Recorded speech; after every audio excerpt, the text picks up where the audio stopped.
अली का मजेदार पराठा। एक बार की बात है कि एक गांव में दो भाई रहा करते थे। बड़े भाई का नाम था अली और दूसरे भाई का नाम था अकरम।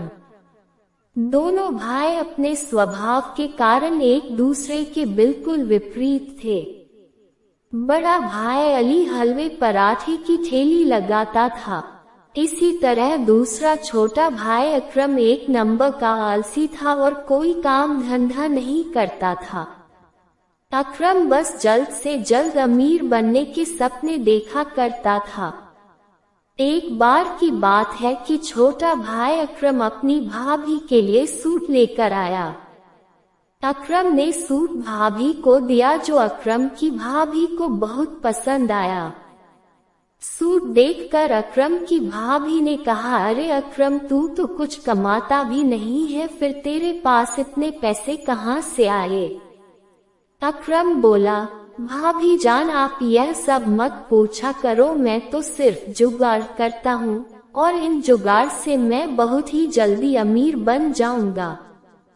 यह सब बातें सुनकर अकरम का बड़ा भाई अली बोला कि तू इन जुगाड़ों से भले ही अमीर बन जाए, पर ऐसे पैसों से कमाई गई तेरी अमीरी ज्यादा दिनों तक नहीं रहेगी। इतने में अकरम बोला कि भाईजान, आप तो रहने दो, आप ईमानदारी से काम करते हो, लेकिन ईमानदारी से सिर्फ जरूरतें पूरी हो सकती है, अमीर बनने का सपना नहीं। इतना कहकर अकरम हमेशा अपने बड़े भाई का मुंह बंद करा देता था। अली बाजार के बीच में हलवा पराठे की ठेली लगाता था। अली का बना हलवा अच्छी क्वालिटी का होता था, जिसके कारण ग्राहकों की भीड़ हमेशा ही अली के ठेले पर लगी रहती थी।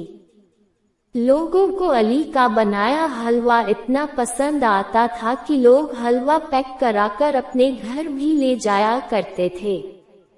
लेकिन इसमें अली को अपने मुनाफे में काफी नुकसान उठाना पड़ता था।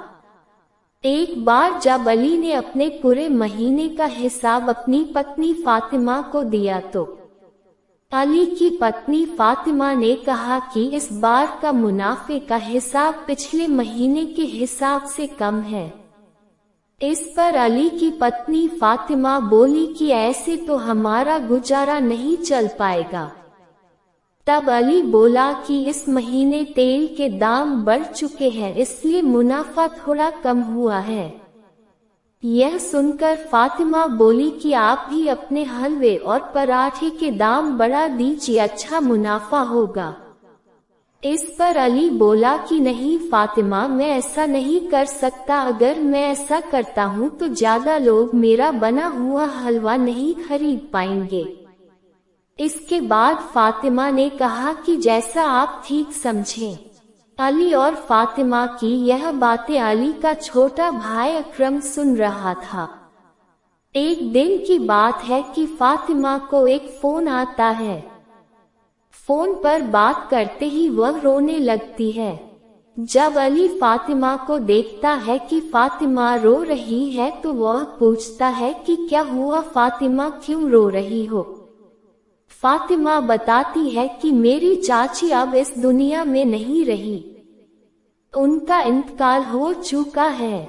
मुझे जल्द से जल्द चाचा के यहाँ जाना होगा।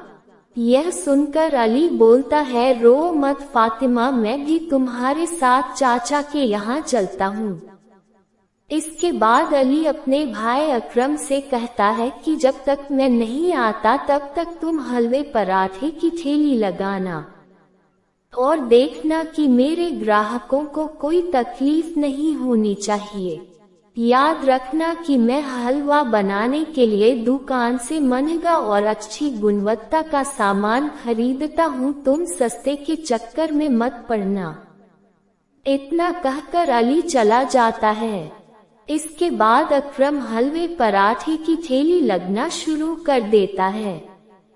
ग्राहक आकर आराम से हलवा पराठा खा रहे हैं। अकरम देखता है कि पराठा बनाने के लिए तेल खत्म हो गया है। अकरम सोचता है अगली सुबह जाकर वह दुकान से सारा सामान खरीद लेगा।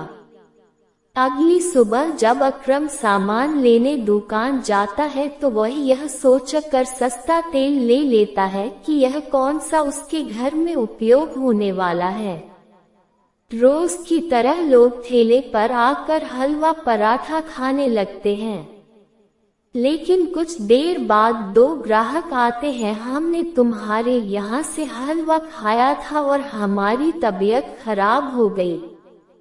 तुम्हारा बड़ा भाई अली कहाँ है? हम उससे बात करते हैं कि ये कैसा हलवा बनाया।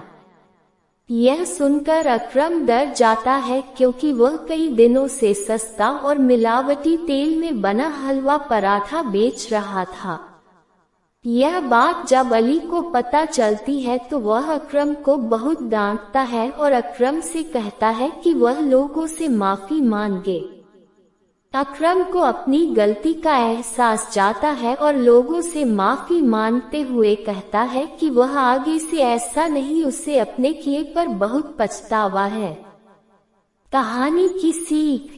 कहानी हमें यह सिखाती है हमें अपने मतलब के लिए दूसरों को तकलीफ नहीं देनी चाहिए। ईमानदारी और मेहनत से कमाया पैसा जीवन में सुख समृद्धि लाता है। दोस्तों, वीडियो को लाइक और शेयर जरूर करें और चैनल को सब्सक्राइब जरूर करें। धन्यवाद।